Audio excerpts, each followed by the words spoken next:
Have you ever had an experience sharing the gospel where you were just straight up completely rejected? And what did you learn from that? Yeah. Love those stories actually. Yeah. So Love those. I think that's so I'll do a recent time and then a while ago. Okay. All right, so a recent time I was watching a sports event and two guys sitting right next to me, we get to talking.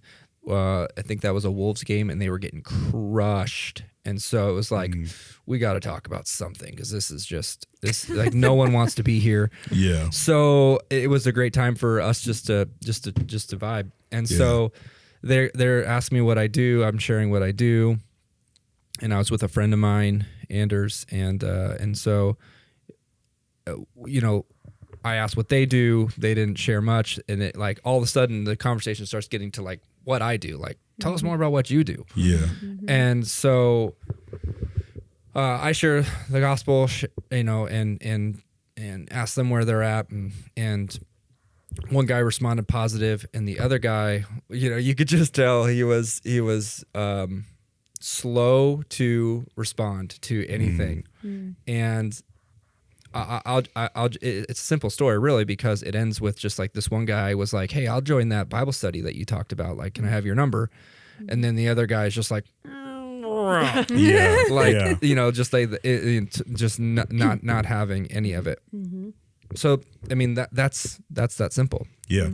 And then the other one, similar to what CG shared earlier, which was I was in Mari Car again, and it's a community center or neighborhood. It's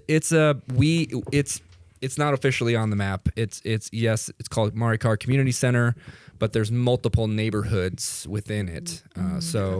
For our frame of reference, and I found out we're one of the largest drug leaders was living, and I was like, definitely going there. Yeah. So to knock on his door. Yeah, so knock on his door. So shout out to Josh, who was the former leading drug. I don't even know what you call them, but he was like the dude, the king, drug king. Yeah. And Josh is born again, goes to an awesome church in Sioux Falls, and so he's like going on these prayer walks with me, and he's like, hey, here's the up and coming ones. And so we go to this house, and I knock, and this younger man, 20s, answers the door, and I just get straight to it because I knew it was him. And where do you see yourself? And he goes, oh yeah, I'm in brokenness. And I go, like, where do you want to be? And he goes, yeah, I'm good. Have you seen my car? Have you seen my lifestyle? Like, I have all that I need. Yeah. And I was just like, well, I get that's where you see yourself right now. Been there, done that. If that ends up running you the wrong direction and you want help, like, here's my number. And so that was that. And I would follow up, multiple times. Be careful with that. So I have followed up multiple times over the years to knock on his door. He does not respond. Yeah. Yeah. And so it's chill, like I mean, probably at the beginning of that story, you're like, what's going to happen? And it's very chill. Yeah. It's the rejection. Rejection. Yeah. It's like, whatever was starting to come in your imagination of like, this is going to be a worst case. This is going to be a worst case scenario. Yeah. I will say, I'll share with the scariest one for sure. Yeah. Go there. Yeah. Also, scariest, it's drug lord, not drug king. I said kingpin. The scariest time for me, Yeah. I was in that same neighborhood and sharing the gospel with this woman who seriously, like, one of the, like, this is off script. See that? So she had something going on. Yes, thank you. But we were going in, and all of a sudden, I kid you not, a car. I just feel this car coming out of nowhere, and literally from like 50 to 0. Yeah. Like about runs me over. Yeah. And parks right behind me, like skid Yeah. Wow. right behind, because I'm on the ground. I'm actually on the ground, and she's in a chair right here. And just I can't explain the whole way that house and that whole setup happened, but I'm like on the street, Yeah. and he gets out, and he's like, "What are you doing? I have you on camera. Oh, yeah. I know this house. Yes. What are you doing?" Yeah. Yeah. And yeah. I was just like, try. And I had a youth with me, Yeah. Oh man. and so like I'm trying to like. Thankfully, she was not in harm's way, Yeah. but she was like still kind of close. But like I'm trying to get over the fact that I almost like I know that he didn't. I think he just tried to scare me. I don't think he was Yeah. like Really trying to Trying run you to run over. you over. right. But I Yeah. mean, it was that close where it did scare me. Anyways, I did my best to de-escalate and successfully did, Yeah. and got his number, shared the love of God with him, shared the 3 circles with him, Yeah. and that relationship never went towards discipleship, Yeah. which is what I want everyone to go towards. Yeah. Yes. For sure. But Cool. Yeah. it did de-escalate, thankfully, Yeah. within 5 minutes of just like, here's my intentions, here's what I'm doing, and that was it. Yeah. Quick question on that before you share your crazy stories of rejection. Oh. For those listening who might be taking youth out for prayer walks or gospel sharing, what tools or advice can you give them for situations like that, which are far and few between, but for situations that call for de-escalation, what would you say? I would say have, if you can, 2 adults per group, and have a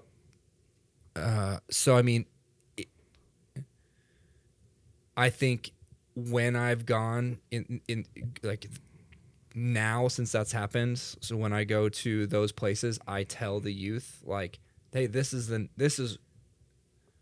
this sort of neighborhood, this could happen. And so like, do you want to do that?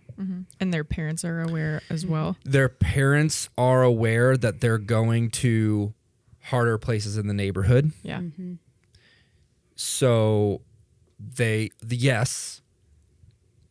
And as far as you actually want like de-escalation tips, or just, was that enough? I think I was good. Yeah. Okay. I think it's just like making sure there's multiple people with you. That Yeah. you're never just like, Is Yeah. like a Never big- alone. Yeah. Yeah. I mean, I was doing a prayer walk in an apartment complex once, and heard some screaming, and just like, girls were leaving, Yep. like Yeah. right now. Yep. yeah. So you don't like stick around. Yeah. Yeah. No. Yeah. So when it comes to like youth safety, yeah, you're like, when you we're have Yeah. youth with you, obviously. we're Yeah, gonna you gotta. Yeah, we're dip gonna- out. If it's Yeah. just you, Yep. you're like, okay, I might try to engage. I'm not surprised that I'm hearing screaming. If it's just me and I'm like Yeah. in an apartment complex, like Yeah. if I'm hearing screaming, like that's gonna go why to- I'm here. Yeah, that's Yep. the door I'm going to. That's Yeah. the door I'm actually going to. Wow. Yeah. Yeah. I can't do that with youth. No. Yeah. Yeah. And yeah. when we do that, it's like we try to stay in open areas where, you're not like in a dark alley talking to people, Yeah. but like, Yeah. hey, we're You're on, taking precautions. yeah, we're in a Yeah. park. Space. We're like where there's a lot of people around Yeah. and stuff like that. Yeah. So yeah. We have a clean track record by the grace of God. No Yes. incidents with Yes. collision. No. So No. we take Praise it. the Lord. We take it very serious. Yeah. And, And safety very serious. Yeah. Yes. That's it. Yes. Yeah. Thank Yeah. you. Yeah. Suji? So I think this is one of the areas that I think a lot of our youth, why they're scared is, I'm going to get rejected and it's going to be this horrible experience. And Soul so crushing. Yeah. And like, oh my goodness. And so I just will ask them when we're doing training before, if we're going to go out and, prayer walk or practice, I'm like, what do you guys like, worst case scenario? What could happen to you that you are just so petrified of right now? Yeah. And they're like, what if people yell at us? I had one kid say, well, what if someone spit in my face? And I'm like, what if they did? Yeah. Like, what would you do? That's real. He's like, I don't know. I guess Wipe it off. just wipe it off and walk away. I'm like, yeah. Mm-hmm. I was like, the reality is we're so blessed that we live in America. Yeah. Like, we don't have to worry about being imprisoned or beaten or, you know, anything like that. Like, we're not in hiding, having to like go out and share the gospel in secret. Like, we live in a country. I mean, I've been rejected many times. Most of the time, if people, you can tell people aren't listening. They're just like ready to walk away. Yep. So when you can just sense if people aren't into it. So I just try to do like a quicker version, and they're like, yeah, no, I'm good. Or they'll literally just walk away, or they just say, yeah, I'm in brokenness. I'm like, where do you want to be? I don't know. I really got to go. I don't care. I mean, it's not like this horrible experience. You're just sharing information. It's on them if they want to receive it or not. We just work with the people who do and not worry about the ones who don't. So it's not, I haven't had any like terrifying situations. One time we were downtown. This wasn't with youth. This was with some other ministry we were working with, and I was sharing the gospel, and there was this guy, and he was pretty like scary. I see him downtown a lot, and he wears like weird things, and he's like spiritual, but I don't know how to explain him. And so I was sharing the gospel with some ladies downtown, like homeless ladies, and he kept just yelling and like he's like laughing and just like weird kind of like demonic type stuff of like he knew what I was doing and trying to be distracting and trying to be, and I was just like, just ignore him. I mean, he didn't do anything like scary. It was almost like I was like, thank you, Lord. Like,